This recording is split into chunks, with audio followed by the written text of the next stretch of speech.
Selamat malam Bapak dosen dan teman-teman sekalian. Pertama-tama perkenalkan, nama saya Gradiana Lucia Balan dari kelas 3A1 Prodi Ilmu Pemerintahan Sekolah Tinggi Pembangunan Masyarakat Santa Ursula Ende. Di video ini saya akan menjelaskan tentang yang pertama, intisari dari paradigma teori-teori pembangunan. Yang kedua, pendapat saya tentang strategi pembangunan setelah pandemi COVID-19 era new normal. Yang ketiga, strategi pembangunan dengan paradigma people-centered development.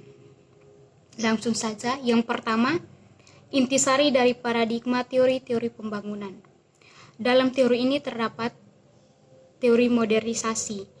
Teori ini menjelaskan bahwa proses sistematik yang melibatkan perubahan pada hampir segala aspek tingkah laku sosial, termasuk di dalamnya industrialisasi, urbanisasi, diferensiasi, dan sebagainya. Modernisasi diartikan sebagai proses transformasi di mana struktur dan nilai-nilai tradisional secara total harus diganti dengan seperangkat struktur dan nilai-nilai modern. Yang kedua, teori ketergantungan.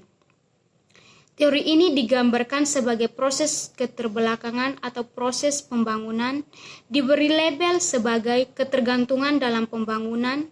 Teori ketergantungan lebih memperhatikan sifat dari proses pertumbuhan ekonomi dan memandang pembangunan sebagai pembebasan dari hubungan-hubungan yang menindas dan eksploitatif baik antar manusia maupun antar bangsa. Yang ketiga, teori pasca ketergantungan. Seperti dikemukakan sebelumnya bahwa teori pasca ketergantungan merupakan reaksi atau teori yang menolak teori ketergantungan. Meskipun beberapa teori mengkritik teori ketergantungan, namun dalam penjelasan berikut ini hanya diuraikan dua teori baru dalam kelompok teori-teori pembangunan yang mencoba memecahkan masalah-masalah yang terdapat pada teori ketergantungan. Seperti yang dijelaskan oleh Budiman, yaitu teori artikulasi dalam sistem dunia. Yang berikut, teori pembangunan keberlanjutan.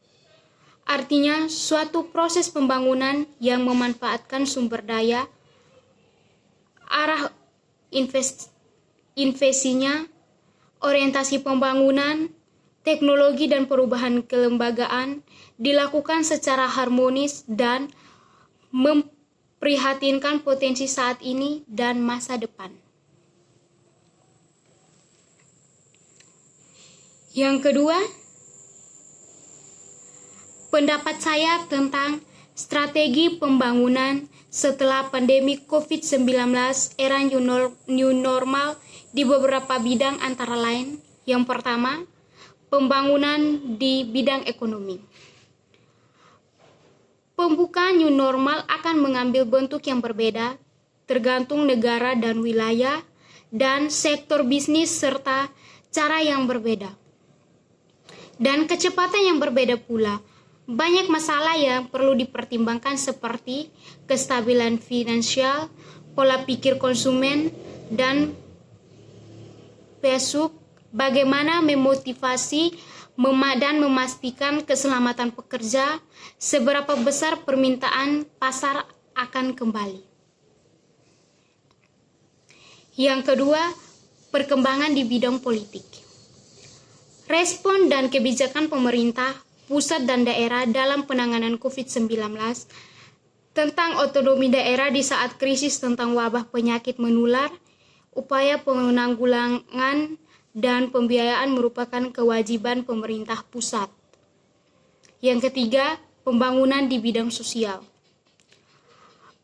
Pemerintah tengah mempersiapkan tatanan sistem kehidupan yang baru atau new normal agar berangsur-angsur dapat berjalan seperti sedia kala dengan tetap memperhatikan data dan fakta yang terjadi di lapangan, Hal Hal ini dilakukan sebagai upaya percepatan penanganan pandemik virus corona dari aspek kesehatan maupun sosial ekonomi. Yang keempat, bagian di bidang pendidikan. Pandemik virus corona mengakibatkan perubahan secara tiba-tiba dalam keseharian individu dan aktivitas masyarakat, membawa dampak perubahan yang luar biasa untuk semua bidang, salah satunya di bidang pendidikan.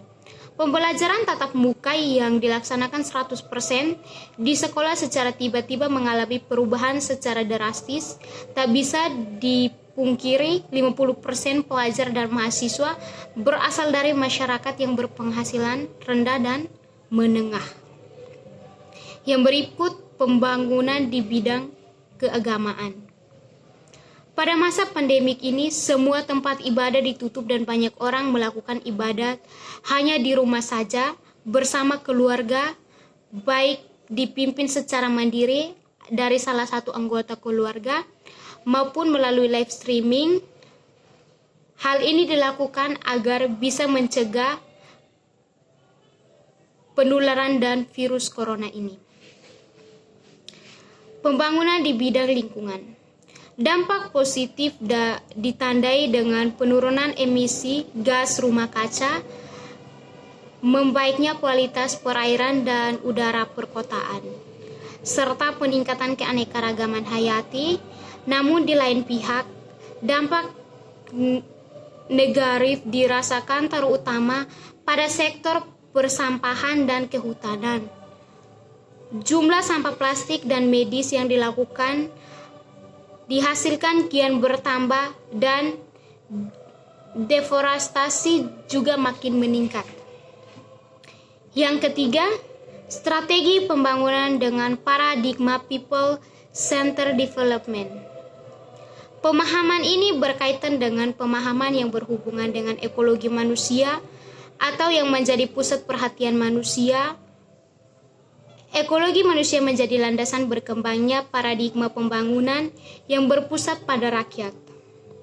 Hal ini berhubungan dengan keterlibatan langsung masyarakat Wirajaya yang kehidupannya sungguh sangat memprihatinkan, di mana semua fasilitas kebutuhan masyarakat kurang tersedia dengan baik sehingga banyak mengalami terjadinya kesulitan untuk membantu di bidang perekonomian dan bidang lingkungan. Upaya negara dan masyarakat dalam mengambil peran guna mengatasi permasalahan pembangunan di Desa Wirajaya.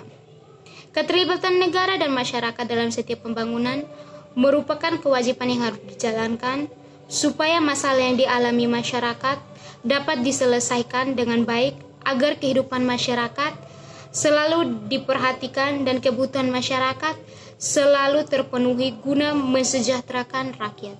Sekian dan terima kasih.